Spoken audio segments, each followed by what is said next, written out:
Hello bankers. तो कैसे हैं आप लोग? I hope you are doing well. तो अगर आप जेआईबी एग्जाम की प्रिपरेशन कर रहे हो तो आज का जो सेशन है वो आपके लिए काफ़ी ज़्यादा इंपॉर्टेंट रहने वाला है, क्योंकि इस सेशन के अंदर हम लोग जेआईबी के एक इंपॉर्टेंट पेपर एएफएम के बारे में पढ़ने वाले हैं।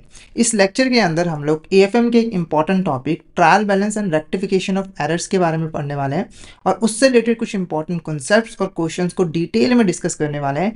तो आज का जो सेशन है वो काफ़ी ज़्यादा इंपॉर्टेंट रहने वाला है, तो इस सेशन को आपको शुरू से लेकर एंड तक ज़रूर देखना है और अपने फ्रेंड्स एंड क्लीग्स के साथ भी ज़रूर शेयर करना है ताकि वो भी इस सेशन का बेनिफिट ले सके। अब जल्दी से जल्दी सेशन को स्टार्ट करते हैं। तो सबसे पहले हम ट्रायल बैलेंस का मतलब समझते हैं कि ट्रायल बैलेंस होता क्या है। तो देखो, ट्रायल बैलेंस एक तरह की स्टेटमेंट होती है जिसका यूज़ किया जाता है फाइनेंशियल ट्रांजैक्शंस की समरी बनाने के लिए। तो हमारे बिजनेस के अंदर जितनी भी फाइनेंशियल ट्रांजैक्शंस होती हैं उन्हें हम लेजर अकाउंट्स में रिकॉर्ड करते हैं और उन लेजर अकाउंट्स की समरी बनाने के लिए हम ट्रायल बैलेंस का जो है वो यूज़ करते हैं। अब ये समरी बनाई कैसे जाती है? तो देखो, आपके जितने भी लेजर अकाउंट्स हैं ना, उसके लास्ट में जितने भी बैलेंसेस बच जाते हैं वो आप जो है स्टेटमेंट के अंदर जो है वो शो करते हो, जिससे सभी लेजर अकाउंट्स की समरी जो है वो बन जाती है। एग्जाम्पल के लिए देखो, हमारे पास ये कैश अकाउंट है, ठीक है। तो इसके अंदर बहुत सारी यहाँ पर ट्रांजेक्शन जो है वो परफॉर्म की गई है और लास्ट में जो बैलेंस बचा है वो है 10,770 रुपये। अब ये जो बैलेंस है वो डेबिट बैलेंस है, क्योंकि डेबिट साइड जो है वो ज़्यादा थी तो हमने बैलेंस करने के लिए इसको इधर जो है वो शो कर दिया, ठीक है। अब ये इस लेजर अकाउंट का जो लास्ट में बैलेंस है ना, इसको हम ट्रायल बैलेंस में जो है वो शो कर देते हैं ताकि इस लेजर अकाउंट की समरी जो है वो बन सके। ये हमारा फॉर्मेट होता है ट्रायल बैलेंस का। तो यहाँ पर पर्टिकुलर्स होते हैं जहाँ पर अकाउंट्स के नेम लिखे होते हैं। ये एक डेबिट कॉलम होता है और एक यहाँ पर क्रेडिट कॉलम होता है। तो जैसे ये कैश अकाउंट है तो इसका बैलेंस कितना बचा है? 10,770 रुपये, ठीक है। और ये डेबिट बैलेंस है तो हम कैश अकाउंट यहाँ पर लिखेंगे, ठीक है, और डेबिट साइड में 10,770 जो है वो लिख देंगे। ऐसे ही हमारा कैपिटल अकाउंट है, इसका क्रेडिट बैलेंस होता है। तो जो भी क्रेडिट बैलेंस है, जैसे कि मान के चलिए 10,000 रुपये है, तो हम यहाँ पर क्रेडिट साइड में शो कर देंगे। अब इससे हुआ क्या कि इन लेजर अकाउंट्स की हमने एक तरह की समरी जो है वो प्रिपेयर कर दी। अब अगर आपको जानना हो कि आपका कैश बैलेंस कितना है तो आपको कैश अकाउंट में जाकर देखने की ज़रूरत नहीं है। आप ट्रायल बैलेंस में आइए, आपको पता लग जाएगा कि कैश का जो बैलेंस है वो डेबिट बैलेंस है वो कितना है? 10,770 रुपये। तो ये आपका एक प्रॉपर फॉर्मेट होता है ट्रायल बैलेंस का। तो इसके अंदर आप देखो, जितने भी हमारे लेजर अकाउंट्स होते हैं वो लिखे हुए हैं और उसके जो बैलेंसेस है, चाहे वो डेबिट है चाहे क्रेडिट बैलेंसेस है, वो हम यहाँ पे जो है वो शो कर देते हैं ताकि इन सभी लेजर अकाउंट की समरी जो है वो प्रिपेयर की जा सके। और एक चीज़ ध्यान में रखनी है कि जो हमारा ट्रायल बैलेंस है उसका जो डेबिट बैलेंस है हमेशा उसके क्रेडिट बैलेंस के इक्वल होता है। ऐसा क्यों होता है उसको हम आगे जो है वो डिस्कस करेंगे। तो आई होप आपको ट्रायल बैलेंस का मीनिंग समझ आ गया होगा। तो ट्रायल बैलेंस क्या है? एक ऐसी स्टेटमेंट है जिसका यूज़ करके हम सभी लेजर अकाउंट की जो समरी है वो प्रिपेयर कर पाते हैं। कैसे प्रिपेयर करते हैं? तो लेजर अकाउंट के जो लास्ट में बैलेंसेस बच जाते हैं, चाहे वो डेबिट है चाहे क्रेडिट है, उसको हम ट्रायल बैलेंस में जो है वो शो कर देते हैं, ठीक है। अब इससे रिलेटेड जो क्वेश्चन है उसको फटाफट से देखते हैं। तो फर्स्ट क्वेश्चन देखो, dash is a statement prepared with the debit and credited balance of the ledger account to test the arithmetical accuracy of the books। तो इसका जो आंसर है वो है यहाँ पर ट्रायल बैलेंस। देखो, ट्रायल बैलेंस को बनाने के हमारे कई सारे ऑब्जेक्टिव होते हैं, उसमें से एक इंपॉर्टेंट ऑब्जेक्टिव होता है कि हम अपने बुक्स ऑफ अकाउंट की जो एक्यूरेसी है वो चेक करना चाहते हैं। यानी कि हमने जितने भी यहाँ पर लेजर अकाउंट मेंटेन किए हैं, ठीक है, जितने भी सब्सिडरी बुक हमने मेंटेन की है उसके अंदर हमने ट्रांजेक्शन को सही तरीके से रिकॉर्ड किया है कि नहीं, उसको हम जानने के लिए जो है वो ट्रायल बैलेंस जो है वो बनाते हैं, ठीक है। अब ट्रायल बैलेंस की हेल्प से हम कैसे एक्यूरेसी को जान पाते हैं? तो देखो, हम जब अकाउंटिंग करते हैं तो हम डुअल एस्पेक्ट कॉन्सेप्ट को जो है वो फॉलो करते हैं। डुअल एस्पेक्ट कॉन्सेप्ट क्या कहता है कि हर ट्रांजैक्शन के दो एस्पेक्ट होंगे, एक डेबिट और एक यहाँ पर क्रेडिट। जैसे एग्जांपल के लिए आपने एक मशीन जो है वो परचेज की है 50,000 रुपये की, ठीक है, तो ये एक सिंगल ट्रांजैक्शन है। इस कॉन्सेप्ट के अकॉर्डिंग उसके दो एस्पेक्ट होंगे, यानी कि हम एक बार इस ट्रांजैक्शन को किसी अकाउंट के डेबिट साइड में रिकॉर्ड करेंगे और किसी अकाउंट के क्रेडिट साइड में। जैसे इसकी जर्नल एंट्री क्या बनेगी? मशीन अकाउंट को आपको यहाँ पर डेबिट करना है, ठीक है, और जो आपका यहाँ पर कैश अकाउंट है उसे आपको यहाँ पर जो है वो क्रेडिट करना है। कितने से? 50,000 रुपये से, ठीक है। तो आप एक चीज नोटिस करिए यहाँ पर कि कोई भी ट्रांजैक्शन हो उसकी एंट्री डेबिट साइड भी की जाती है और क्रेडिट साइड भी की जाती है। इसका मतलब आप जब टोटल निकालोगे तो हमेशा डेबिट का जो टोटल होगा वो क्रेडिट के इक्वल होगा अगर आप सही तरीके से ट्रांजेक्शन को रिकॉर्ड करते हो। वही सेम कॉन्सेप्ट आपका ट्रायल बैलेंस पे एप्लीकेबल होता है। इसके अंदर सभी डेबिट और क्रेडिट बैलेंसेस को हम शो करते हैं। तो अगर आपने ट्रांजैक्शन को सही तरीके से रिकॉर्ड किया होगा तो इसका डेबिट बैलेंस ट्रायल बैलेंस का क्रेडिट बैलेंस के हमेशा इक्वल होगा। अगर किसी केस में ऐसा नहीं होता है, मिसमैच हो जाता है, तो इसका मतलब है कहीं ना कहीं आपने कोई ना कोई यहां पर एरर जो है वो की है, ठीक है। नेक्स्ट क्वेश्चन की बात करते हैं, if trial balance does not balance it's suggest that, अगर हमारे ट्रायल बैलेंस का जो डेबिट बैलेंस है वो क्रेडिट बैलेंस के इक्वल नहीं होगा तो वो हमें क्या बताता है। तो मैंने अभी आपको बताया, इसका मतलब है कि आपके अकाउंटिंग रिकॉर्ड्स के अंदर कोई ना कोई यहाँ पर एरर है, कोई ना कोई यहाँ पर गलती है। देखो, जब हम अकाउंटिंग करते हैं तो हमसे कई सारी गलतियां होने के चांसेस होते हैं। जैसे कि कई बार आप किसी ट्रांजेक्शन को रिकॉर्ड ही नहीं करते हो, जैसे कि मान के चलिए आपने 10,000 रुपये वेजेस पे किए थे, उसको आपने रिकॉर्ड ही नहीं किया। या फिर आप कई बार क्या करते हो, ट्रांजेक्शन को रिकॉर्ड तो कर लेते हो पर गलत रिकॉर्ड कर लेते हो। जैसे आपने वेजेस पे किए 10,000 रुपये के, आपने रिकॉर्ड कर लिया 1,000 रुपये, तो ये भी तो आपकी गलती। ये सारे आपके अकाउंटिंग एरर्स जो है वो आ जाते हैं, जिसकी वजह से हमारे जो बुक्स ऑफ अकाउंट है उसके अंदर इनएक्यूरेसी जो है वो आ जाती है। ठीक है, अब अगर हम इन अकाउंटिंग एरर्स को बात करें तो इसको हम ब्रॉडली टू कैटेगरीज में क्लासीफाई कर सकते हैं। वो टू कैटेगरीज क्या है, एक है एरर ऑफ प्रिंसिपल और एक है हमारे यहाँ पर क्लैरिकल एरर। क्लैरिकल एरर को हम फर्दर थ्री कैटेगरीज में डिवाइड करते हैं, एक होता है एरर ऑफ ओमिशन, एक होता है एरर ऑफ कमीशन और एक होता है यहाँ पर कंपनसेटिंग एरर्स। ठीक है, इनको ध्यान से देख लीजिए क्योंकि इससे रिलेटेड हम क्वेश्चंस को डिस्कस जो है वो करने वाले हैं। फिर से बताता हूँ कि एरर्स को हम ब्रॉडली टू कैटेगरीज में डिवाइड कर सकते हैं, एक होता है एरर ऑफ प्रिंसिपल और एक होता है आपका यहाँ पर क्लैरिकल एरर। आगे चलकर क्लैरिकल एरर को भी हम थ्री कैटेगरीज में डिवाइड करते हैं, error of omission, error of commission और कंपनसेटिंग एरर्स। और ये जो एरर ऑफ ओमिशन है ये भी दो तरह की होती है, कंप्लीट ओमिशन और पार्शियल ओमिशन। अब एक एक करके इनके बारे में डिस्कस करते हैं। पहले हम बात करते हैं error of omission. Error of omission क्या होता है, देखो जब आप किसी ट्रांजेक्शन्स को रिकॉर्ड नहीं करते हो अपने बुक्स ऑफ अकाउंट के अंदर, वो आपका एरर ऑफ ओमिशन कहलाता है। जैसे आपने मान के चलिए वेजेस पे किए हैं 10,000 रुपये के और उसको आपने बुक्स ऑफ अकाउंट के अंदर रिकॉर्ड ही नहीं किया, आप भूल गए, तो ये आपका एरर ऑफ ओमिशन जो है वो कहलाता है। अब ये जो एरर ऑफ ओमिशन है वो दो तरह की है, कंप्लीट ओमिशन है और एक पार्शियल ओमिशन। अगर आप किसी ट्रांजेक्शन को कंप्लीटली रिकॉर्ड नहीं करते हो, जैसे हर ट्रांजेक्शन के दो एस्पेक्ट होते हैं ना, तो इसके दो एस्पेक्ट क्या है, एक वेजेस अकाउंट को आपको डेबिट करना है और कैश अकाउंट को आपको यहाँ पर क्रेडिट करना है, ये दो एस्पेक्ट हैं। अगर आपने किसी ट्रांजेक्शन के दोनों एस्पेक्ट को ही रिकॉर्ड नहीं किया है, यानी कि एक भी एस्पेक्ट रिकॉर्ड नहीं किया है, एक भी अकाउंट में एंट्री नहीं की, तो वो आपका कंप्लीट ओमिशन कहलाता है। पार्शियल ओमिशन का क्या है कि अगर आपने ट्रांजेक्शन के एक एस्पेक्ट को रिकॉर्ड कर लिया, जैसे आपने यहाँ पर वेजेस अकाउंट में तो एंट्री कर दी पर कैश अकाउंट में एंट्री करना भूल गए, तो ये आपका पार्शियल ओमिशन जो है वो कहलाता है। ओके, उसके बाद है आपका यहाँ पर error of commission. Error of commission क्या होता है, देखो अगर आप किसी ट्रांजेक्शन को रिकॉर्ड तो करते हो पर गलत रिकॉर्ड कर लेते हो, तो वो आपका एरर ऑफ कमीशन जो है वो कहलाएगा। ध्यान से समझिए, यहां पर आप ट्रांजेक्शन को रिकॉर्ड कर रहे हो, जैसे एग्जांपल के लिए आपने वेजेस पे किए हैं 10,000 रुपये के, तो आपने इस ट्रांजेक्शन को बुक्स ऑफ अकाउंट के अंदर रिकॉर्ड किया है पर गलत रिकॉर्ड कर लिया। जैसे आपने 10,000 पे किया था तो आपने यहाँ पर 1,000 जो है वो रिकॉर्ड कर दिया, तो ये आपका कहलाता है एरर ऑफ कमीशन। ठीक है, एरर ऑफ कमीशन के अंदर काफी सारी एरर हो जाती है, जैसे अमाउंट की गलती आपने कर दी या फिर जो साइड है वो गलत कर दी, यानी कि अकाउंट के क्रेडिट साइड में आपने एंट्री करनी थी, आपने डेबिट साइड में कर दी। ठीक है, या फिर आपने अमाउंट और साइड दोनों ही यहाँ पर गलत कर दी, या फिर किसी और अकाउंट में आपने एंट्री कर दी, तो वो आपका एरर ऑफ कमीशन के अंदर जो है वो आ जाता है। ठीक है, उसके बाद आता है आपका यहाँ पर कंपनसेटिंग एरर्स।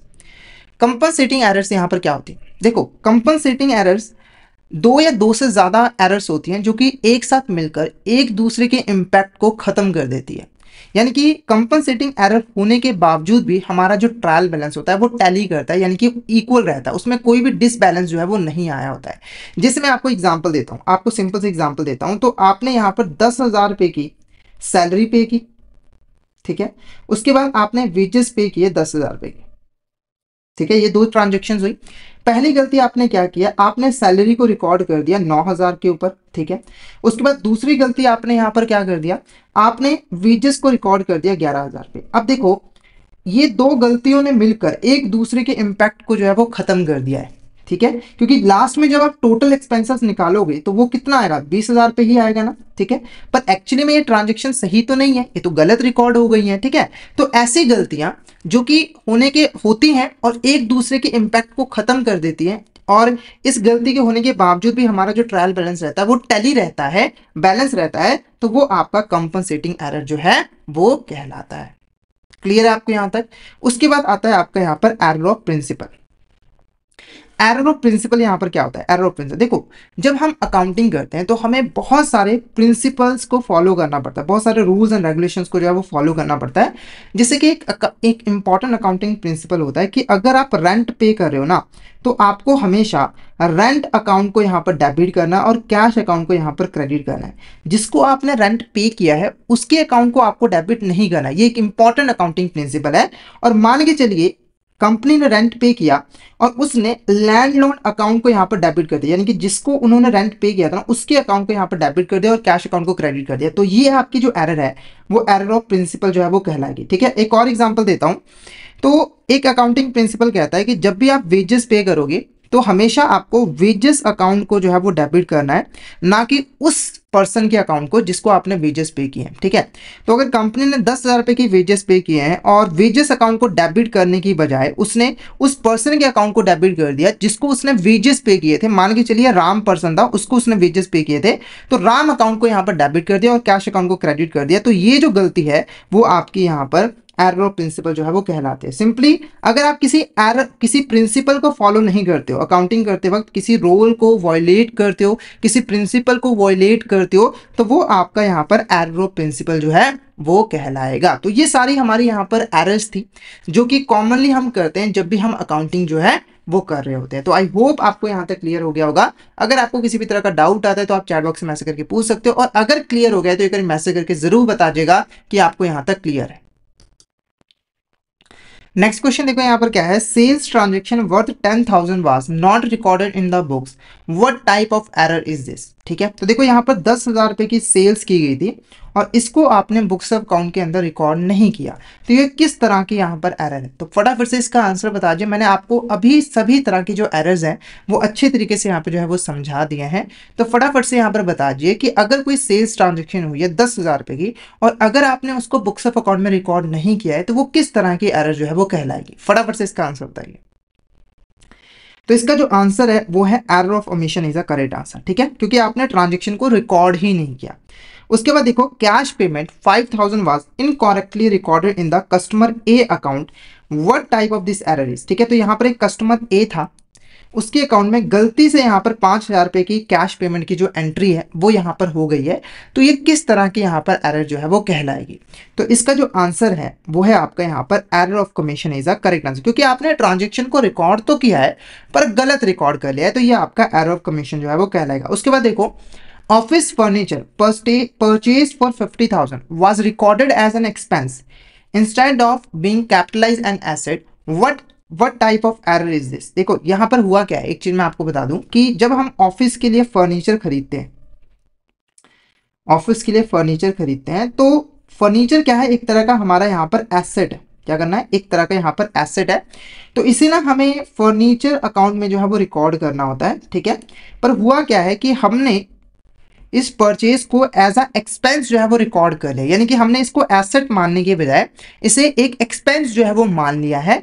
तो ये जो है वो है आपका एरर ऑफ प्रिंसिपल, क्योंकि यहाँ पर आपने एक इंपॉर्टेंट प्रिंसिपल को जो है वो फॉलो नहीं किया है, और जब आप किसी इंपॉर्टेंट प्रिंसिपल को फॉलो नहीं करते हो तो वो आपका एरर ऑफ प्रिंसिपल जो है वो कहलाता है। ठीक है, उसके बाद देखो rent expense was understated by 1,000 but salaries expense was overstated by 1,000 causing no change in the total expenses, what type of error is this। हुआ क्या, देखो यहाँ पर आपने रेंट एक्सपेंस को 1,000 कम रिकॉर्ड कर लिया और सैलरी एक्सपेंस को 1,000 ज्यादा रिकॉर्ड कर लिया, जिसकी वजह से हमारे टोटल एक्सपेंसेस में कोई भी यहाँ पर चेंज जो है वो नहीं आया है। तो ये किस टाइप की यहाँ पर जो है वो एरर है, फटाफट से इसका आंसर बताइए। इसका आंसर आपको क्या लग रहा है?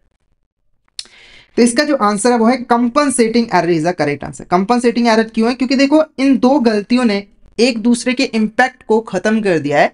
अब इन दो गलतियों के होने के बावजूद भी हमारा जो ट्रायल बैलेंस रहेगा वो टैली ही रहेगा, उसके अंदर कोई भी डिफरेंस या फिर डिसबैलेंस जो है वो नहीं आएगा, क्योंकि इन दोनों ने एक दूसरे के इंपैक्ट को जो है वो खत्म कर दिया है। ठीक है, कंपनसेट कर दिया है। उसके बाद देखो purchase of 20,000 was recorded in the books as 2,000, what type of error is this. देखो आपने यहाँ पर परचेजेस किए थे 20,000 रुपए के, पर बुक्स ऑफ अकाउंट में आपने उसको एज अ 2,000 जो है वो रिकॉर्ड कर लिया है, तो ये किस तरह की यहाँ पर एरर होगी। तो इसका जो आंसर है वो है error of commission is a correct answer. क्यों, क्योंकि देखो आपने ट्रांजेक्शन को रिकॉर्ड तो किया है पर यहाँ पर आपने गलत रिकॉर्ड कर लिया है। ठीक है, नेक्स्ट है हमारा यहाँ पर salary payment is recorded in a salary account but not recorded in the cash account, this is an error. देखो हुआ क्या है यहाँ पर कि आपने सैलरी पे की थी, मान के चलिए 10,000 रुपये, ठीक है, तो आपने इसकी जो एंट्री है वो सैलरी अकाउंट में कर दी पर कैश अकाउंट में एंट्री नहीं की। जैसे इसकी एंट्री क्या होनी चाहिए थी, सैलरी अकाउंट को आपको डेबिट करना था और कैश अकाउंट को आपको यहाँ पर क्रेडिट करना था, कितने से, 10,000 रुपये से, ठीक है, 10,000 रुपये से, और इसे भी 10,000 रुपये। आपने इस ट्रांजेक्शन का एक एस्पेक्ट रिकॉर्ड कर लिया, यानी कि सैलरी अकाउंट में इसे रिकॉर्ड कर दिया, कैश अकाउंट में रिकॉर्ड ही नहीं किया, तो ये किस तरह की एरर होगी, ये किस तरह की एरर होगी, तो इस एरर का नाम है partial omission error is the correct answer. तो आई होप आपको यहाँ पर जो एरर की टाइप्स है वो अच्छे तरीके से यहाँ पर क्लियर जो है वो हो गई होंगी, ठीक है।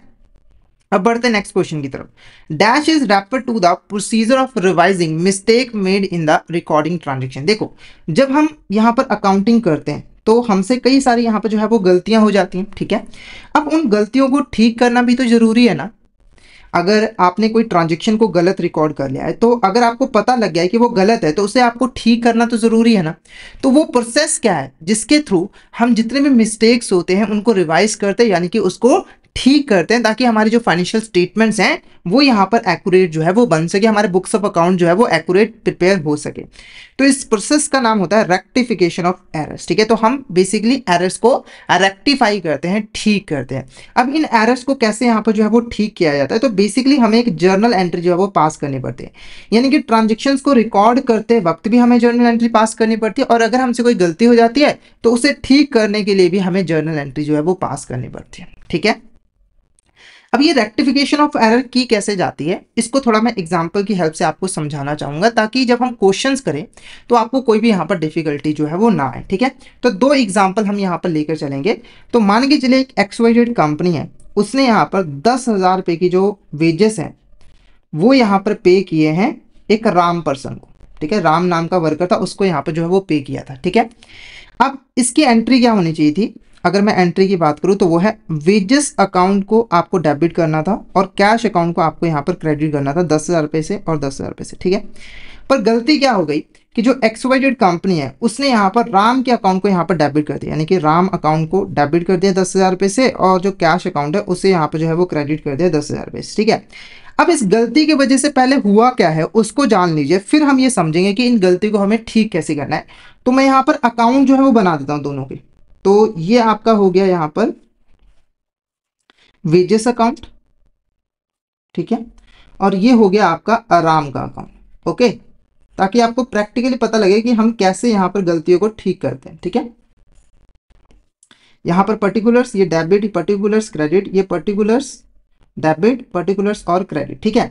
देखो एंट्री क्या होनी चाहिए थी, हमें वेजेस अकाउंट को यहाँ पर डेबिट करना था, हमें वेजेस अकाउंट को डेबिट करना था, यानी कि टू कैश अकाउंट हमें 10,000 रुपये से यहाँ पर डेबिट करना था। पर एक्चुअली में हमने क्या कर दिया, टू कैश अकाउंट हमने राम अकाउंट को 10,000 रुपये से जो है वो डेबिट कर दिया, ठीक है। अब इससे हुआ क्या कि जो वेजेस अकाउंट का 10,000 रुपये से बैलेंस जो है वो कम शो हो रहा है। जो हमारे यहाँ पर वेजेस अकाउंट है ना, यहाँ पर 10,000 रुपये से शो होना चाहिए था, पर इस हमने रिकॉर्डिंग नहीं की, तो वेजेस अकाउंट का जो डेबिट बैलेंस है वो 10,000 रुपये से कम शो हो रहा है। और यहाँ पर हमें रिकॉर्डिंग नहीं करनी थी, पर राम अकाउंट का जो डेबिट बैलेंस है वो 10,000 से ज़्यादा यहाँ पर जो है वो शो हो रहा है, ठीक है। यानी कि इस अकाउंट का जो बैलेंस है, डेबिट बैलेंस, वो कम हो गया इस गलती की वजह से, और इस अकाउंट का जो डेबिट बैलेंस है वो 10,000 रुपये से बढ़ गया। अब इस गलती को हम कैसे ठीक कर सकते हैं, तो नॉर्मल सी चीज़ है, वेजेस अकाउंट का जो डेबिट बैलेंस है उसे 10,000 रुपये से बढ़ा दीजिए और राम अकाउंट का जो डेबिट बैलेंस है उसको 10,000 रुपये से कम कर दीजिए। यही ना गलती है, यही मतलब यही तरीका होगा ना। अब नॉर्मल चीजों में तो हम प्लस माइनस कर लेते हैं कि प्लस कर दो ऐड हो जाएगा, माइनस कर दो माइनस हो जाएगा, पर अकाउंटिंग में हम ऐसा नहीं करते। अकाउंटिंग में हमें डेबिट क्रेडिट करना पड़ता है। देखो अगर आपको किसी अकाउंट का जो बैलेंस है वो बढ़ाना हो तो आपको सेम साइड यहाँ पर एंट्री कर देनी है। जैसे अगर आपको वेजेस अकाउंट का बैलेंस 10,000 रुपये से बढ़ाना है ना, तो आपको वेजेस अकाउंट के डेबिट साइड यानी कि सेम साइड में 10,000 रुपये से यहाँ पे जो है वो एंट्री कर देनी होगी, ठीक है। और अगर आपको किसी अकाउंट का बैलेंस कम करना हो, ठीक है, तो आपको ऑपोजिट साइड यहां पर एंट्री करनी पड़ेगी। जैसे यहां पर देखो 10,000 रुपये डेबिट बैलेंस है, इसको हमें कम करना है, तो हमें इसका ऑपोजिट यानी कि क्रेडिट साइड जो है वो एंट्री जो है वो कर देनी है। जब आप क्रेडिट साइड में एंट्री करोगे ना 10,000 रुपये से, और जब आप यहां पर बैलेंस निकालोगे तो आपका बैलेंस कितना आ जाएगा, यहां पर 0 आ जाएगा। मतलब 10,000 रुपये तो यहां पर हम लिखेंगे, पर एक्चुअली में कोई भी बैलेंस जो है इस अकाउंट का नहीं रहेगा, बैलेंस 0 रहेगा। यहां तक आप समझे। देखो करना क्या है कि अगर आपको बैलेंस कम करना है तो आपको ऑपोजिट साइड एंट्री करनी है, अगर आपको बैलेंस बढ़ाना है तो आपको सेम साइड यहाँ पे जो है वो एंट्री कर देनी होगी। तो ये तो सिर्फ समझाने के पर्पज से था। अब हम प्रैक्टिकली इसे यहाँ पे जो है वो करके देखेंगे। ओके, तो यहाँ पर एक सेल ट्रांजेक्शन है जिसकी जो वर्थ है वो 10,000 रुपये है और इसे यहाँ पर रिकॉर्ड नहीं किया गया है बुक्स ऑफ अकाउंट के अंदर, और हमें जर्नल एंट्री यहाँ पर पास करनी है रेक्टिफिकेशन करने के लिए। देखो अगर एरर ऑफ ओमिशन है, देखो पहले तो ये गलती कौन सी है, एरर ऑफ ओमिशन, ये यहाँ पर मैं लिख देता हूँ error of omission. Error of omission को ठीक करना बहुत ही आसान है। क्यों? क्योंकि देखो आपने ट्रांजेक्शन को रिकॉर्ड ही नहीं किया है ना, तो आपको अगर इस गलती को ठीक करना है तो आपको क्या करना है, सिंपली ट्रांजेक्शन को रिकॉर्ड कर देना है। यानी कि जो जर्नल एंट्री आपको पहले पास करनी चाहिए थी अब पास कर दीजिए। ठीक है, तो इसकी क्या एंट्री होगी, अगर देखो आपने सेल्स की है तो इसकी सिंपल सी एंट्री होती है, सेल्स की है तो कैश अकाउंट आपका डेबिट होगा क्योंकि आपके पास पैसा आया है 10,000 रुपये से, और जो सेल्स अकाउंट है वो आपका यहाँ पर क्रेडिट होगा 10,000 रुपये से। ठीक है, तो आपको सिंपल ये वाली जर्नल एंट्री जो है वो पास कर देनी है, और नीचे आपको लिख देना है कि ये जो एंट्री पास की गई है वो एक एरर को रेक्टिफाई करने के लिए की गई है। तो अगर आप किसी ट्रांजेक्शन को रिकॉर्ड करना भूल जाते हो तो इस गलती को सुधारने का एक ही तरीका है कि आप उस ट्रांजेक्शन को रिकॉर्ड कर दीजिए। ठीक है, सेम जर्नल एंट्री पास कर दीजिए जो आप पहले जो है वो करने वाले थे।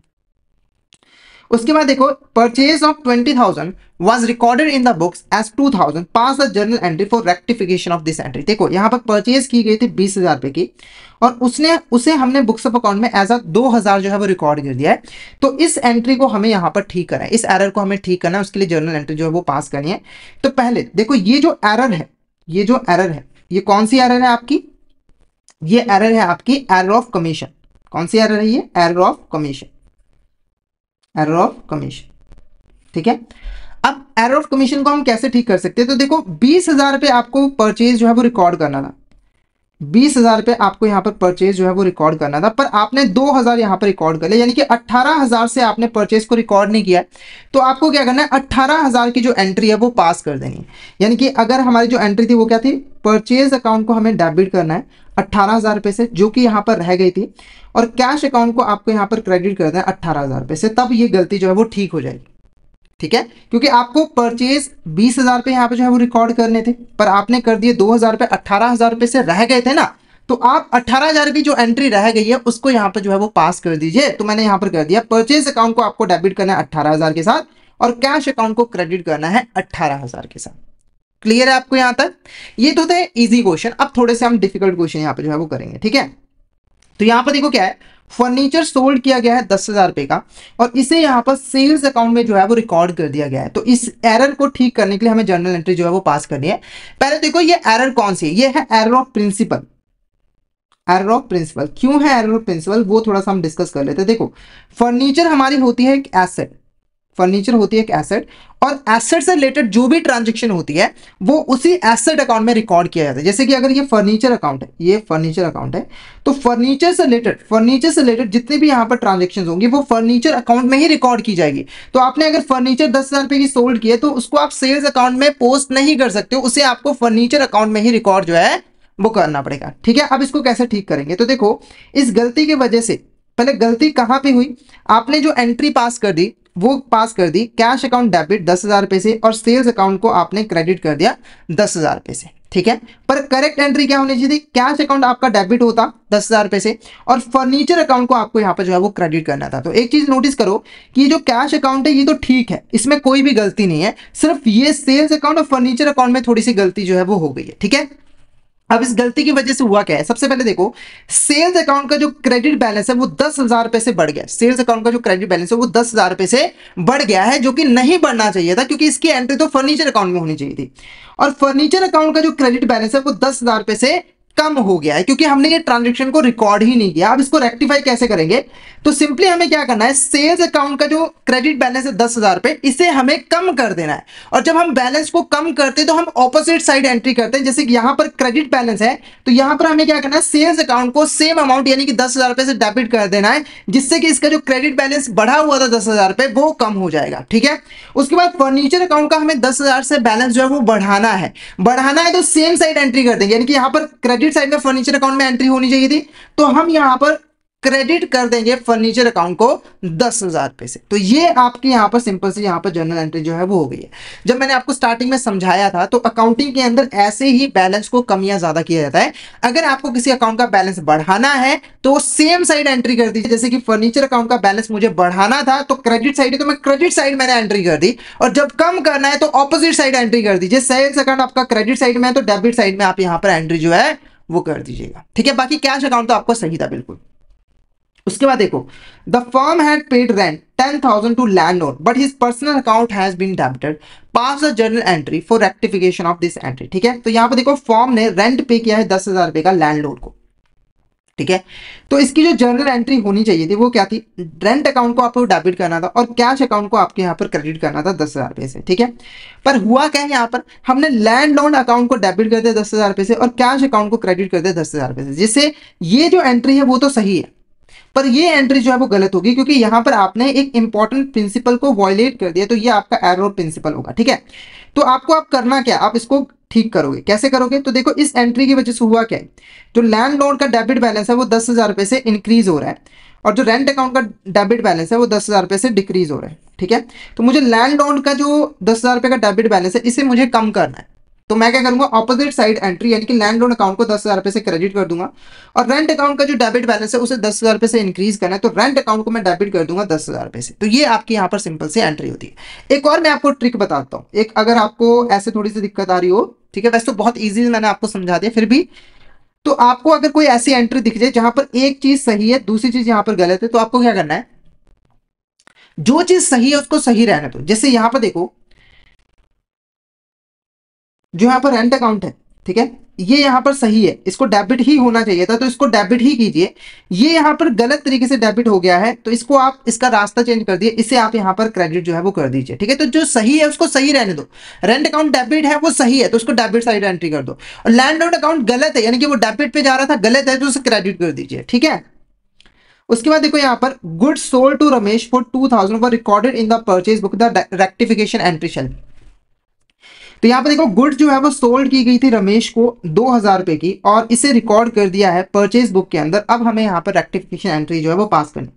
तो ये जो गलती है वो थोड़ी सी बड़ी गलती हो जाती है क्योंकि इसमें ना सारे के सारे अकाउंट ही यहाँ पर गलत हो गए। कैसे, देखो जब आप गुड्स सोल्ड करते हो तो इसकी एंट्री यहाँ पर कैसे रहेगी, तो अगर आप गुड्स सोल्ड करते हो, जैसे आपने रमेश को गुड्स सोल्ड किया 2,000 रुपए की, तो यहाँ पर कोई कैश आपने मेंशन नहीं किया है, पर्सन का नाम मेंशन किया, इसका मतलब आपने क्रेडिट पे सोल्ड की होगी। जब आप क्रेडिट पे सोल्ड करते हो गुड्स को, जिसको आपने सोल्ड किया होता है उसे आपको डेबिट करना होता है, यानी कि रमेश अकाउंट को आपको डेबिट करना था 2,000 रुपए से और सेल्स अकाउंट को आपको क्रेडिट करना था 2,000 रुपए से। पर आपने रॉन्ग एंट्री क्या पास कर दी, आपने परचेज, क्योंकि आपने सेल्स को आपने परचेज मान लिया तो परचेज अकाउंट को आपने डेबिट कर दिया 2,000 रुपए से और रमेश को आपने क्रेडिट बना दिया और उसको क्रेडिट कर दिया 2,000 रुपए से। ठीक है, तो गलती आपको समझ में आई, आपने सेल्स को परचेज समझकर यहां पर रिकॉर्ड कर दिया जिसकी वजह से ये चारों ही अकाउंट जो है वो गलत हो गए। ठीक है, पहले एक काम करते हैं, हम यहां पर परचेज अकाउंट की बात करते हैं। देखो इस एंट्री की वजह से परचेज अकाउंट का जो डेबिट बैलेंस है वो 2,000 से बढ़ गया है और उसे मुझे 2,000 से कम करना है। अगर हम इस एंट्री को ठीक करना चाहते हैं तो मैं क्या करूंगा, ऑपोजिट साइड यानी कि क्रेडिट साइड एंट्री कर दूंगा, परचेज अकाउंट को क्रेडिट कर दूंगा 2,000 रुपए से। ठीक है, उसके बाद ये जो आपका सेल्स अकाउंट है इसका जो 2,000 से बैलेंस है, क्रेडिट बैलेंस, वो कम शो हो रहा है, इसको मैं बढ़ाना चाहता हूं तो मैं सेम साइड यहां पर एंट्री कर दूंगा यानी कि सेल्स अकाउंट को क्रेडिट कर दूंगा 2,000 रुपए से। ठीक है, अब बात करते हैं यहां पर रमेश की। देखो सबसे पहले रमेश का जो 2,000 रुपए से क्रेडिट बैलेंस है वो इंक्रीज हो गया है, ज्यादा हो गया है, इसे मुझे कम करना है। तो रमेश अकाउंट को मैं 2,000 रुपए से यहां पर डेबिट जो है वो कर दूंगा क्योंकि मुझे क्रेडिट बैलेंस को कम करना है तो ऑपोजिट साइड ही एंट्री करूंगा ना। यहां पर रमेश का जो डेबिट बैलेंस है वो 2,000 से कम शो हो रहा है तो मुझे क्या करना है, यहां पर सेम साइड में रमेश अकाउंट को फिर से यहां पर डेबिट कर देना है 2,000 रुपए से और इसका अगर आप टोटल करोगे तो ये आपका 4,000 रुपए आ जाएगा। यानी कि आपकी एंट्री क्या बनेगी, रमेश अकाउंट को आपको 4,000 रुपए से डेबिट करना है, परचेज अकाउंट को 2,000 रुपए से क्रेडिट करना है, सेल्स अकाउंट को 2,000 रुपए से क्रेडिट करना है। तो आप इस एंट्री को ठीक कर पाओगे, यानी कि जो भी गलत हुआ था वो आप ठीक जो है वो कर पाओगे। ठीक है, कोई डाउट चैट बॉक्स में पूछ सकते हो। नेक्स्ट एक और इसी तरह का यहां पर जो है हम क्वेश्चन डिस्कस करेंगे, एक इसी तरह का हम क्वेश्चन डिस्कस करेंगे। तो देखो गुड्स यहां पर परचेज की गई है रोहन से, क्रेडिट के ऊपर, और इसकी जो अमाउंट है वो कितनी यहाँ पर 2000 रुपये, और इसे सेल्स बुक में जो है रिकॉर्ड कर दिया गया है, और रेक्टिफिकेशन एंट्री जो है वो हमें यहाँ पर पास करनी है। ठीक है, सबसे पहली चीज आपको ध्यान में रखनी है, गुड्स परचेज की गई है तो इसकी एंट्री क्या होगी। जब आप गुड्स परचेज करते हो तो परचेज अकाउंट को डेबिट करना होता है, 2000 रुपये से हमने डेबिट कर दिया। और जो रोहन अकाउंट है, अब ये आपका क्रेडिटर हो गया ना, मतलब कि आपने उधार पे इससे खरीदा है तो आपने रोहन अकाउंट को 2000 रुपये से क्रेडिट करना था, पर आपने गलती से क्या कर दिया, इस परचेज को सेल्स मान लिया और रोहन अकाउंट को डेटर बना दिया, और रोहन अकाउंट को 2000 से डेबिट कर दिया, और सेल्स अकाउंट को 2000 रुपये से यहाँ पर जो है वो क्रेडिट कर दिया। मतलब कि जो गलती पहले हुई थी उसका बिल्कुल ऑपोजिट गलती आपने यहाँ पर कर दी। अब इसको कैसे ठीक किया जाएगा, सबसे पहले देखो, जो सेल्स अकाउंट है उसका 2000 से क्रेडिट बैलेंस जो है वो इंक्रीज हो रहा है, आपको इसे कम करना है, तो ऑपोजिट साइड यानी कि डेबिट साइड सेल्स अकाउंट को 2000 रुपये से एंट्री कर दीजिए। ठीक है, उसके बाद परचेज अकाउंट का जो 2000 से बैलेंस है वो कम शो हो रहा है डेबिट, तो सेम साइड आपको 2000 रुपये से यहाँ पर जो है वो एंट्री कर देनी होगी। ठीक है, तो परचेज अकाउंट को आपको 2000 रुपये से डेबिट करना है, सेल्स अकाउंट को 2000 रुपये से डेबिट करना है। उसके बाद ये जो रोहन अकाउंट है, रोहन अकाउंट का देखो रोहन अकाउंट का 2000 से डेबिट बैलेंस ज्यादा शो हो रहा है और इसे मुझे कम करना है, तो मैं ऑपोजिट साइड यानी कि क्रेडिट साइड 2000 रुपये से एंट्री कर दूंगा। ठीक है, उसके बाद रोहन अकाउंट का 2000 रुपये से बैलेंस कम शो हो रहा है क्योंकि ये एंट्री हमने पास ही नहीं की है, तो मैं से इसको बढ़ाना चाहता हूँ, क्रेडिट बैलेंस को बढ़ाना चाहता हूँ, तो मैं सेम साइड 2000 रुपये से एंट्री कर दूंगा, तो रोहन अकाउंट का मुझे 4000 रुपये से यहाँ पर क्रेडिट जो है वो करना पड़ेगा। ठीक है, तो ये आपकी यहाँ पर रेक्टिफिकेशन एंट्री होगी। परचेज अकाउंट को आपको 2000 रुपये से डेबिट करना है, सेल्स अकाउंट को 2000 रुपये से डेबिट करना है, और रोहन अकाउंट को 4000 रुपये से क्रेडिट जो है वो करना है। तो आई होप आपको यहाँ पर ये जो रेक्टिफिकेशन एंट्रीज है वो यहाँ पर अच्छे तरीके से समझ आ गई होंगी। अगर आपको किसी भी तरह का डाउट आता है तो आप चैट बॉक्स में मैसेज करके पूछ सकते हो, और अगर आपको क्लियर हो गया है तो एक बार चैट बॉक्स में मैसेज करके जरूर बता दीजिएगा कि आपको यहाँ तक क्लियर जो है वो हो गया है। ठीक है, अब नेक्स्ट क्वेश्चन देखो यहाँ पर क्या है, if there is an error that is detected after the preparation of trial balance it can be removed in the following manner। देखो आपने एक यहाँ पर ट्रायल बैलेंस बनाया, आपने एक यहाँ पर ट्रायल बैलेंस बनाया और उसके बाद आपका जो ट्रायल बैलेंस है वो टैली नहीं किया। जैसे मान के चलिए ट्रायल बैलेंस का जो डेबिट बैलेंस है वो 40,000 रुपये है और जो क्रेडिट बैलेंस है वो यहाँ पर 50,000 रुपये। ठीक है, ये टैली नहीं किया, तो इस केस में आप क्या करते हैं, इस एरर को आप कैसे ठीक करते हो ताकि आपकी जो फाइनेंशियल स्टेटमेंट्स है वो जल्दी से जल्दी यहाँ पर बन सके। तो इसके लिए आपको करना पड़ता है, एक सस्पेंस अकाउंट ओपन करना पड़ता है। सस्पेंस अकाउंट बेसिकली एक टेम्पररी अकाउंट होता है जिसके अंदर आप टेम्पररी बेसिस पे एंट्रीज को रिकॉर्ड करते हो ताकि ट्रायल बैलेंस को टैली किया जा सके, ताकि हमारी जो फाइनेंशियल स्टेटमेंट है वो जल्दी से जल्दी यहाँ पर बन सके। देखो फाइनेंशियल स्टेटमेंट्स को बनाने में हम किसी भी तरह का डिले जो है वो नहीं कर सकते। ठीक है, इसीलिए हम सस्पेंस अकाउंट ओपन कर लेते हैं और उसके अंदर जो है वो फिलहाल के लिए ट्रांजैक्शन को जो है वो रिकॉर्ड कर देते हैं ताकि हमारी जो फाइनेंशियल स्टेटमेंट है वो जल्दी से जल्दी जो है वो प्रिपेयर हो सके। ठीक है, उसके बाद नेक्स्ट क्वेश्चन देखो, outstanding salary 15,000 of previous year not recorded the rectification entry shall be. तो देखो यहाँ पर एक आउटस्टैंडिंग सैलरी थी 15,000 रुपये की पिछले साल की, वो यहाँ पर रिकॉर्ड नहीं की गई है, तो इसको अगर हम रिकॉर्ड करना चाहते हैं यानी कि इस एंट्री को हम ठीक करना चाहते हैं तो इसके लिए हम कौन सी यहाँ पर रेक्टिफिकेशन एंट्री जो है वो पास करेंगे। ठीक है, तो पहली चीज यहाँ पर समझो, आउटस्टैंडिंग सैलरी का मतलब क्या है कि आपने एक सैलरी यहाँ पर पे करनी थी। ठीक है, और वो सैलरी आपने अभी तक पे जो है वो नहीं किया, तो मान के चलिए 2018 और 19 का फाइनेंशियल ईयर था, उसके अंदर आपको 15,000 की जो सैलरी थी वो यहाँ पर पे करनी थी जो कि आपने यहाँ पर पे नहीं किया, और इसका पता आपको अगले फाइनेंशियल ईयर यानी कि 2019 और 20 में जो है वो मिली थी। तो अब इस एंट्री को आप ठीक करना चाहते हो तो आप कैसे यहाँ पर ठीक कर सकते हो। सबसे पहली चीज आपको यहाँ पर जाननी होगी, देखो अगर ये सेम फाइनेंशियल ईयर में होता यानी कि 2019 और 20 में एक आउटस्टैंडिंग सैलरी थी जो कि आपने पे नहीं की थी, उसकी सिंपल सी एंट्री बननी थी कि सैलरी अकाउंट को आपको डेबिट कर देना था 15,000 रुपये से। ठीक है, और जो आपका आउटस्टैंडिंग सैलरी अकाउंट है, आउटस्टैंडिंग सैलरी अकाउंट है उसे आपको क्रेडिट कर देना था 15,000 रुपये से। ठीक है, ये सिंपल से एंट्री बन जानी थी। अब क्योंकि ये जो आउटस्टैंडिंग सैलरी है वो प्रीवियस ईयर की है, पिछले साल की है, तो उस केस में आपको क्या करना पड़ेगा, आपको एक नया अकाउंट ओपन करना पड़ेगा, उसका नाम है पीएनएल एडजस्टमेंट अकाउंट, उसका नाम है पीएनएल एडजस्टमेंट अकाउंट। ठीक है, ताकि जब आप रिकॉर्डिंग करो तो ये जो पिछले साल की सैलरी है वो इस साल की सैलरी में इंक्लूड ना हो जाए गलती से, क्योंकि अगर आपने ये वाली एंट्री पास कर दी, ठीक है, 15,000 रुपये से आपने डेबिट कर दिया सैलरी अकाउंट को, तो पिछले साल की जो सैलरी एक्सपेंस थी वो इस साल की सैलरी एक्सपेंस में इंक्लूड हो जाएगी, जो कि सही तरीका नहीं है अकाउंटिंग करने का। अकाउंटिंग के अंदर क्या होता है कि सेम ईयर के एक्सपेंसेस होने चाहिए, सेम ईयर के रेवेन्यूज होने चाहिए, और उसको हम आपस में मैच करके प्रॉफिट निकालते हैं। तो अगर आपने ये वाली एंट्री पास की तो पिछले साल की जो एक्सपेंस थे वो इस साल के एक्सपेंस में मिक्स हो जाएंगे, और जिससे आपका प्रॉफिट जो है वो सही नहीं होगा। इसके लिए आप क्या करोगे, एक P&L एडजस्टमेंट अकाउंट जो है वो ओपन करवाओगे, उसे आप कर दोगे डेबिट, और जो सैलरी अकाउंट होगा, आउटस्टैंडिंग सैलरी अकाउंट होगा, उसको आप कर दोगे यहाँ पर क्रेडिट। क्लियर है आपको? यहाँ तक कोई डाउट हो चैट बॉक्स में बिंदास होकर पूछ सकते हो। फटाफट से बता दीजिए यहाँ तक आपको क्लियर है या फिर नहीं। All is clear? Next topic है हमारे यहाँ पर कैपिटल एंड रेवेन्यू एक्सपेंडिचर। तो सबसे पहले हम एक्सपेंडिचर का मतलब समझेंगे कि एक्सपेंडिचर बेसिकली होता क्या है। तो देखो, जब भी आप किसी चीज़ के ऊपर कुछ भी खर्च करते हो या फिर स्पेंड करते हो तो वही आपका एक्सपेंडिचर जो है वो कहलाता है। जैसे कि एग्जाम्पल देते हैं, मान के चले एक पर्सन है, उसने यहाँ पर एक 5 लाख रुपए की कार खरीदी, ठीक है, और कार को खरीदने के लिए उसने 5 लाख रुपए यहाँ पे जो है वो खर्च किए, तो ये आपका एक्सपेंडिचर जो है वो कहलाता है। अब ये जो एक्सपेंडिचर है वो कैश की फॉर्म में भी हो सकता है, यानी कि जो ए पर्सन है उसने यहाँ पर कार कंपनी को सीधे 5 लाख रुपए कैश जो है वो दे दिए, या फिर कैश की जगह पर कोई वैल्यूबल आइटम भी स्पेंड की जा सकती है। जैसे 5 लाख रुपए के जो गोल्ड है वो ए पर्सन ने यहाँ पर कार कंपनी को जो है वो दे दिए, ठीक है, तो ये आपका एक्सपेंडिचर ही कहलाएगा।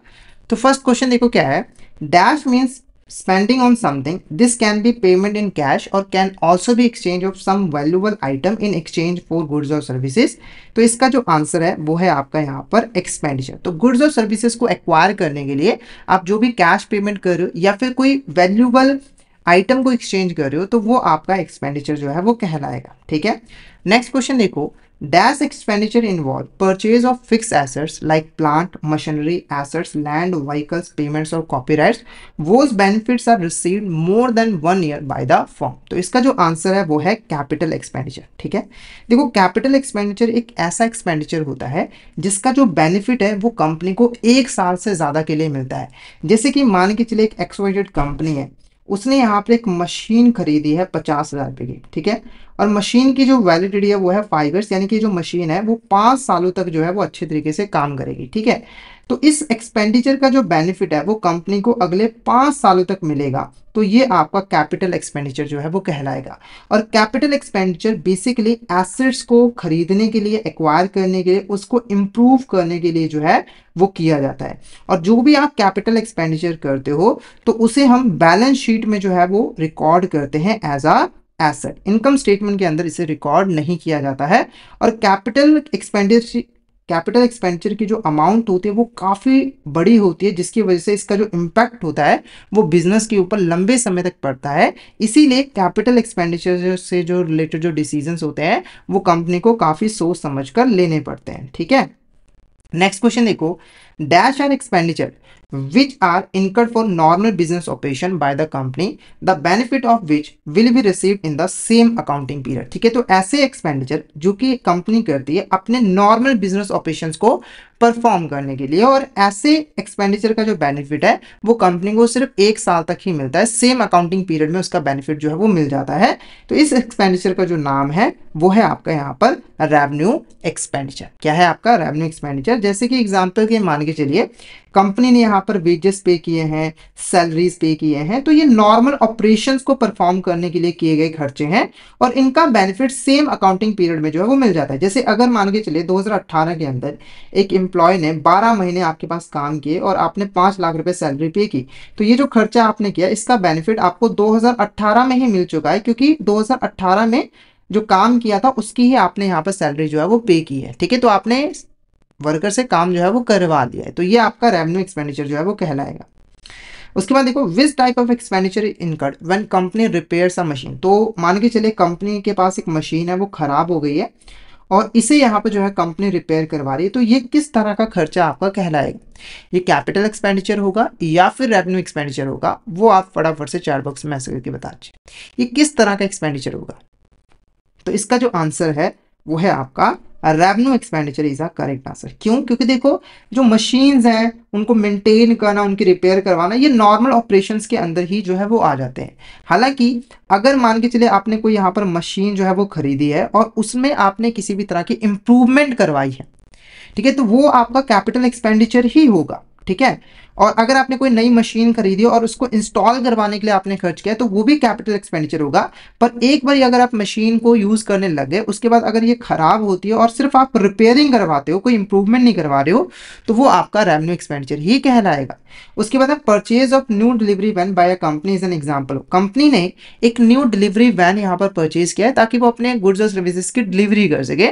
तो बेसिकली देखो ये जो डिलीवरी वैन है वो कंपनी के लिए क्या है, एक एसेट है। क्या है यहाँ पर, एसेट है, क्योंकि इसका बेनिफिट कंपनी को एक साल से ज्यादा के लिए मिलेगा। तो ये जो एक्सपेंडिचर है वो आपका कैपिटल एक्सपेंडिचर जो है वो कहलाएगा। अब ऐसा तो है नहीं कंपनी डिलीवरी वैन को खरीदेगी और एक साल के अंदर ही उसको सेल शुरू कर देगी, ऐसा तो नहीं है, उसको लंबे समय तक ही यूज करेगी, तो इसका बेनिफिट एक साल से ज्यादा के लिए ही मिलेगा। ठीक है।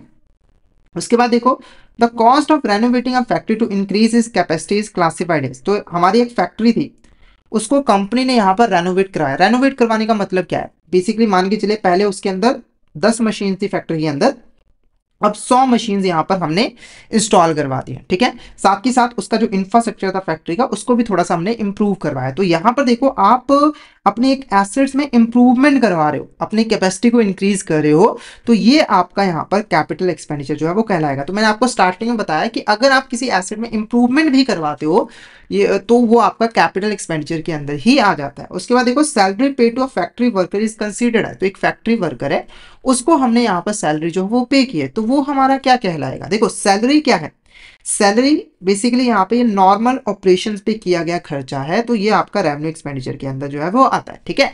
जो भी वेजेस आपने पे किए हैं, जो भी आप रेंट पे कर रहे हो, वो सारे के सारे आपके रेवेन्यू एक्सपेंडिचर के अंदर आ जाते हैं।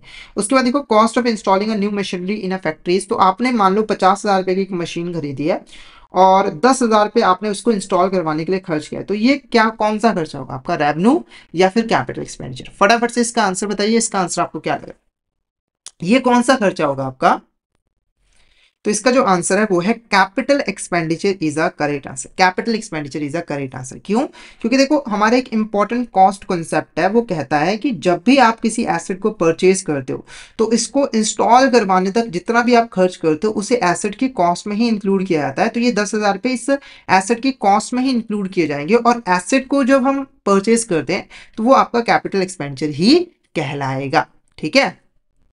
नेक्स्ट बात करते हैं, purchase of raw material for production is categorise. तो आपने बेसिकली रॉ मटेरियल परचेज किया, जैसे अगर आप लकड़ के फर्नीचर बनाकर मार्केट में सेल करते तो आपने लकड़ी यहाँ पर खरीदी, तो ये आपके लिए रॉ मटेरियल होगा। तो ये किस तरह का खर्चा होगा, तो देखो रॉ मटेरियल आप खरीदते हो, ये तो नॉर्मल ऑपरेशन हुए ना, तो ये आपका कहलाएगा रेवेन्यू एक्सपेंडिचर। और जो रेवेन्यू एक्सपेंडिचर होते हैं उसको हम कंपनी की जो इनकम स्टेटमेंट होती है उसके अंदर जो है वो शो करते हैं, इनकम स्टेटमेंट के अंदर। ठीक है।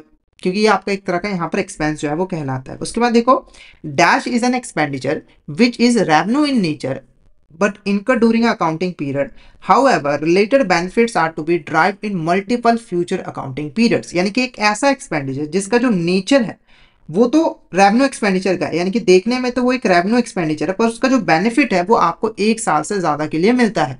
जैसे कि एग्जांपल के मान के चलिए आपने एडवर्टाइजमेंट यहाँ पर की या फिर आपने मार्केटिंग की, मान के चलिए किसी प्रोडक्ट की मार्केटिंग की। देखो मार्केटिंग करना आपका नॉर्मल बिजनेस ऑपरेशन के अंदर आ जाता है और इसके ऊपर आप जो भी खर्च करोगे वो आपका रेवेन्यू एक्सपेंडिचर जो है वो कहलाएगा। पर मार्केटिंग का जो बेनिफिट है वो आपको एक साल से ज्यादा के लिए मिलता है।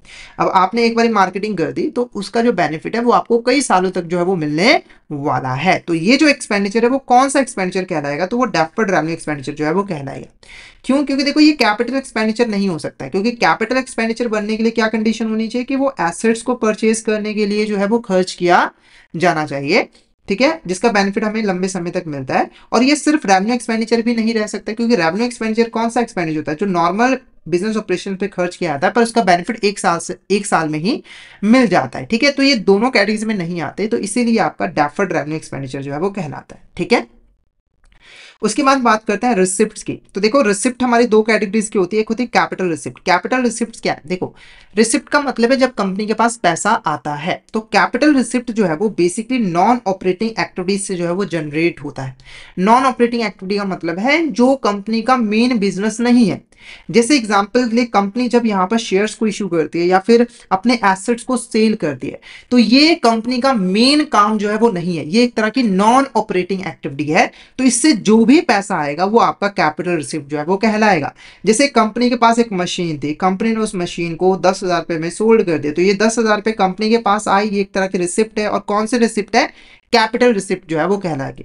अब ये जो कैपिटल रिसिप्ट्स होते हैं वो नॉन रेकरिंग इन नेचर होते हैं, यानी कि ये कभी कभी होते हैं, ऐसा तो है नहीं कि हर रोज ये हो रहे हैं, ऐसा नहीं होता, ये कभी कभी होते हैं, क्योंकि आप अपने एसेट को कभी कभी ही सेल करते हो या फिर अपने शेयर्स को भी कभी कभी यहाँ पर इशू जो है वो करते हो। और कैपिटल रिसिप्ट अगर आपको रिसीव होती है, वो या तो आपकी लायबिलिटी को क्रिएट करती है, इंक्रीज करती है, या फिर आपके एसेट को रिड्यूस करती है। जैसे अगर कंपनी शेयर्स को इशू करती है, तो शेयर्स को इशू करने पे वो जो भी पैसा अरेंज करते हैं, जैसे मान के चलो 50 लाख के शेयर्स इशू किए, तो ये 50 लाख रुपए कंपनी के पास आए, एक तरह की रिसिप्ट है, पर इससे कंपनी की एक लायबिलिटी जो है वो इंक्रीज हो गई, क्योंकि ये पैसा किसका है? शेयर होल्डर का, और जो कि कंपनी को एक ना एक दिन वापस उन्हें जो है वो करना है, ठीक है।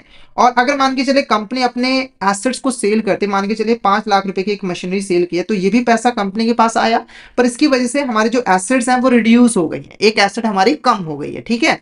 उसके बाद नेक्स्ट, इसका इनकम स्टेटमेंट में कोई भी इंपैक्ट नहीं होता, यानी कि हम इनको इनकम स्टेटमेंट में शो नहीं करते। कहां पे शो करते हैं? बैलेंस शीट के अंदर जो है वो शो करते हैं। जितने भी कैपिटल रिसिप्ट्स होते हैं वो आपके बैलेंस शीट के अंदर ही शो किए जाते हैं। उसके बाद आते हैं आपके रेवेन्यू रिसिप्ट। रेवेन्यू रिसिप्ट ऐसे रिसिप्ट्स होते हैं जो कि डे टू डे ऑपरेशन से आप कमाते हो, यानी कि जैसे अगर आपका काम है फर्नीचर बनाकर मार्केट में सेल करना, तो फर्नीचर बनाकर मार्केट में सेल करने से आप जो भी पैसा कमाते हो वो आपका रेवेन्यू रिसिप्ट जो है वो कहलाता है, ठीक है। तो ये फंड जो है वो रेगुलर बिजनेस जो है कंपनी के उससे जनरेट होते हैं।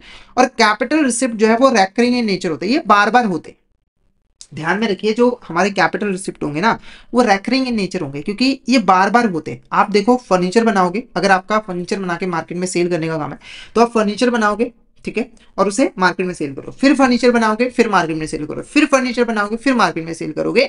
तो ये रेकरिंग इन नेचर होते हैं, ये जो ट्रांजेक्शन होती है वो बार बार होती है, और ये ना तो कोई लायबिलिटी क्रिएट करती है और ना ही कोई एसेट को रिड्यूस करती है। जैसे आपने अगर फर्नीचर सेल किया, आपको 5 लाख रुपए रिसीव हुए, तो क्या इससे आपको कोई लायबिलिटी इंक्रीज हुई है? नहीं, वो पैसा आपका है। और ना ही आपकी कोई एसेट रिड्यूस हुई है, क्योंकि यहाँ पर आपने कोई एसेट को भी सेल जो है वो नहीं किया है, ठीक है। तो यहां पर हमने कैपिटल एक्सपेंडिचर और रेवेन्यू एक्सपेंडिचर दोनों के बारे में पढ़ लिया है। अगर मैं कंक्लूड यहां पर करूं, तो एक्सपेंडिचर क्या होते हैं? जब आप किसी चीज पर स्पेंड करते हो, खर्च करते हो, चाहे कैश की फॉर्म में या फिर कोई वैल्यूएबल आइटम यहां पर आप एक्सचेंज कर रहे हो, तो वो आपका एक्सपेंडिचर होगा। एक्सपेंडिचर मेनली 3 तरह के होते हैं: कैपिटल एक्सपेंडिचर, रेवेन्यू एक्सपेंडिचर और डेफर्ड रेवेन्यू एक्सपेंडिचर, ठीक है। कैपिटल एक्सपेंडिचर जो है वो उसका जो बेनिफिट है कंपनी को 1 साल से ज्यादा के लिए मिलता है।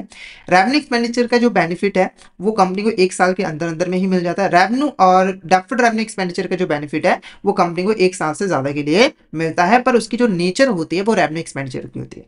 कैपिटल रिसिप्ट दो तरह के रिसिप्ट हमारे दो तरह के हैं, एक कैपिटल रिसिप्ट और एक revenue receipt. Capital receipt non operating activities से रिसीव होती है, और रेवेन्यू रिसिप्ट जो है वो हमारे नॉर्मल बिजनेस ऑपरेशन से जो है वो रिसीव होते हैं, ठीक है।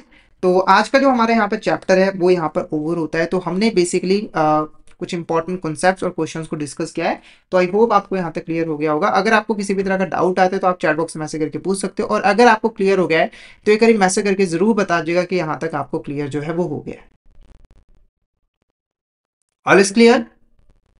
तो यहाँ पर आज का जो हमारा चैप्टर है trial balance and rectification of error, वो यहाँ पर ओवर होता है। तो हमने डिटेल में पढ़ा कि ट्रायल बैलेंस क्या होता है, उसका क्या काम होता है, ठीक है, और ट्रायल बैलेंस को हम कैसे प्रिपेयर करते हैं, अकाउंटिंग करते वक्त कौन कौन सी एरर्स हो जाती हैं, और उन एरर्स को हम कैसे जो है वो ठीक करते हैं। तो अगर आपको यहाँ तक किसी भी टॉपिक में कोई भी डाउट हो तो आप चैट बॉक्स में मैसेज करके पूछ सकते हो, और अगर क्लियर हो गया तो एक बार मुझे मैसेज करके जरूर बता दीजिएगा कि आपको यहाँ तक क्लियर जो है वो हो गया है। और अगर आप सिस्टमैटिक वे में एएफएम सब्जेक्ट की प्रिपरेशन करना चाहते हो तो आप फटाफट से हमारे कोर्स में एनरोल कर लीजिए, जहां पर हम आपको प्रोवाइड करवाते हैं क्वेश्चन वीडियोस जो कि हमारे हिंदी और इंग्लिश लैंग्वेज के मिक्स में अवेलेबल होते हैं। और इन वीडियोस की जो लेंथ होती है वो काफ़ी कम होती है, जिससे आप बहुत ही कम टाइम में एएफएम की प्रिपरेशन जो है वो कर लेते हो। और जो वीडियोस है उसके अंदर आपको क्वेश्चंस मिलने वाले हैं, mock test, mega mock test और प्रीवियस ईयर क्वेश्चंस भी मिलने वाले हैं, जिससे आपकी प्रैक्टिस अच्छी तरीके से हो जाती है। और ये जो हमारी लाइव क्लासेस है वो आपको रिकॉर्डेड फॉर्म में भी मिल जाती है। तो अगर आप सिस्टमैटिक वे में एएफएम सब्जेक्ट की प्रिपरेशन करना चाहते हो तो फटाफट से हमारे कोर्स में जो है वो एनरोल कर लीजिए। हमारे जो कोर्सेज है वो इजीली एक्सेसिबल है। हमारे जो ऐप है वो आपको प्ले स्टोर, ऐप स्टोर दोनों ही जगहों पर मिल जाएंगे। आपको जस्ट टाइप करना है लर्निंग सेशन आईबीएफ एग्जाम्स और इन ऐप के थ्रू आप हमारे कोर्सेज में एनरोल जो है वो कर सकते हो। ठीक है। और अगर आप अभी हमारे कोर्स में एनरोल करते हो तो आपको अप टू 82% तक का यहाँ पर ऑफ मिल जाएगा, जिसके लिए आपको कूपन कोड यूज करना है KUNDN। और ये जो कूपन कोड है वो हमारे कॉम्बो कोर्सेज के ऊपर एप्लीकेबल होता है। कॉम्बो कोर्सेज के ऊपर कॉम्बो कोर्सेज के अंदर आपको जेआईबी के चारों पेपर जो है यहाँ पर मिल जाते हैं। ठीक है। और हमारे टेलीग्राम चैनल को भी यहाँ पर जरूर ज्वाइन कर लीजिएगा, क्योंकि हम इसमें एग्जाम से रिलेटेड, क्लासेस से रिलेटेड जितने भी इंपॉर्टेंट अपडेट्स हैं वो डालते रहते हैं। और अगर आपको भी किसी भी तरह की क्वेरी आती है तो आप इस चैनल पे हमें मैसेज कर सकते हैं। तो फटाफट से हमारे टेलीग्राम चैनल को ज्वाइन कर लीजिए ताकि कोई इंपॉर्टेंट अपडेट आपसे मिस ना हो जाए। इसका लिंक आपको वीडियो के डिस्क्रिप्शन बॉक्स में मिल जाएगा। तो आज के लिए इतना ही। अगर सेशन अच्छा लगा हो तो इस सेशन को लाइक कर देना, हमारे चैनल को सब्सक्राइब करना और शेयर जरूर कर देना अपने फ्रेंड्स एंड कलीग्स के साथ, ताकि वो भी इस सेशन का बेनिफिट ले सके। और हमारी जो ऑलरेडी क्लासेस हो चुकी हैं उनका जो लिंक है वो आपको वीडियो के डिस्क्रिप्शन बॉक्स में मिल जाएगा। तो उन क्लासेस को एक बार जरूर यहाँ पर गो थ्रू जो है वो कर लीजिएगा। ठीक है। तो हम इन क्लासेस के अंदर एएफएम के जो इंपॉर्टेंट पॉइंट्स हैं, क्वेश्चंस हैं, उनको वन लाइनर्स और पॉइंटर्स के फॉर्म में कवर करते हैं, साथ के साथ उससे रिलेटेड कॉन्सेप्ट्स को भी डिस्कस करते हैं। तो ये जो क्लासेस है वो आपके लिए काफी ज्यादा इंपॉर्टेंट रहने वाली है। तो आपने उन क्लासेस को जरूर यहाँ पर गो थ्रू जो है वो कर लीजिएगा। तो आज के लिए इतना ही, मिलते हैं नेक्स्ट क्लास में। Thank you so much everyone.